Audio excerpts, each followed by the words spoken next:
Morning to all of you. This is professor Naveen Verma. आज इस series में मैं आपको इंट्रो दे रहा हूं एक कंसेप्ट का सी प्रोग्रामिंग लैंग्वेज के अंतर्गत, जिसका नाम है एरे। तो यहाँ पर आज हम लोग एरे के बारे में जानने की कोशिश करेंगे। देखिए, सबसे पहले हम एरे को समझने का प्रयास करते हैं कि एरे अपने आप में है क्या।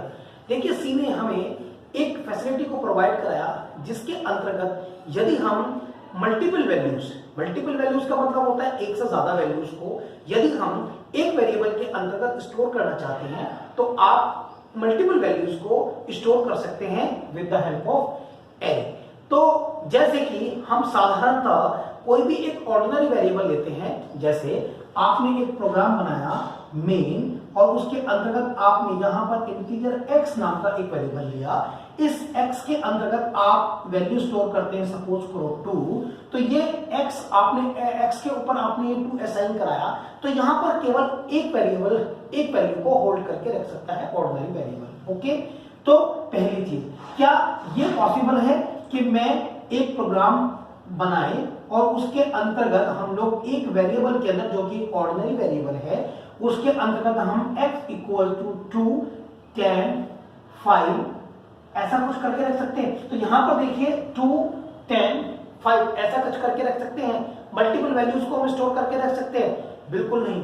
दैट मींस आप अगर ये चाहते हैं कि ये एक x वेरिएबल 2 को भी होल्ड करे, 10 को भी होल्ड करे और 5 को भी होल्ड करे, तो सी के अंदर ऐसा पॉसिबल ऑर्डिनरी वेरिएबल के कंसेप्ट में बिल्कुल भी नहीं है। आप साधारणतः यदि 3 वैल्यूज को स्टोर करना चाहते हैं तो उसके लिए 3 अलग अलग वेरिएबल्स आपको लेने पड़ते हैं। जैसा कि आप यहां देखिए, मैं एक प्रोग्राम मेन बना रहा हूं, आपको 3 वैल्यूज स्टोर करना है तो आपको 3 वेरिएबल लेने पड़ेंगे, x, y, z। आपने 3 वेरिएबल लिए, x के अंतर्गत आपने 2 स्टोर किया, y के अंतर्गत 10 और z के अंतर्गत आपने 5 को स्टोर किया। तो यहां पर अगर आपको मल्टी वैल्यूज को स्टोर करना है ऑर्डिनरी वेरिएबल के अंतर्गत, तो एक वैल्यू एक वेरिएबल में आप स्टोर करके रख सकते हैं और उतने ही वेरिएबल आपको असाइन कराने पड़ेंगे। लेकिन जब आप इस प्रोग्राम को एग्जीक्यूट कराएंगे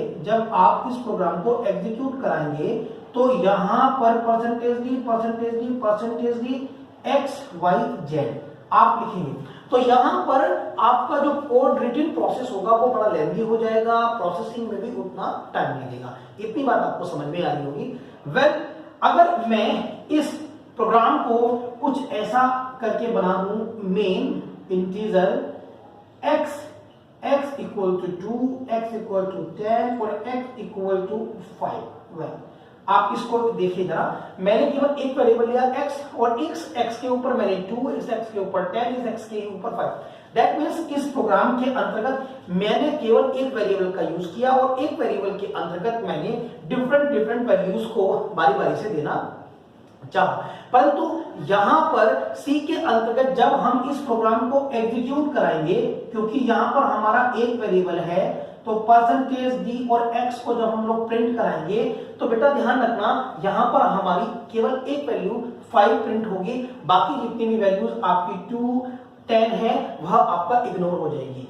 क्योंकि ऑर्डिनरी वेरिएबल केवल पहली बात तो एक ही वैल्यू को स्टोर करके रखता है और दूसरी बात आपका हमारा ये वैल्यू कंपाइलर के द्वारा इग्नोर हो जाती है, क्योंकि कंपाइलर लास्ट वैल्यू को ही लेता है। इतनी बात आपको समझ में आ गई होगी कि यदि हम ऑर्डिनरी वेरिएबल पर मल्टी वैल्यूज को स्टोर करना चाहे एक वेरिएबल के अंतर्गत, सिंगल वेरिएबल में, जैसे कि यहाँ पे मैंने x लिया, तो ऐसा पॉसिबल नहीं है। इस सॉल्यूशन को सी ने हमें प्रोवाइड कराया। सी ये कहती है कि यदि आप मल्टीपल वैल्यूज को स्टोर करना चाहते हैं एक वेरिएबल के अंतर्गत, तो आपको एरे का इस्तेमाल करना पड़ेगा, आपको एरे का यूज करना पड़ेगा।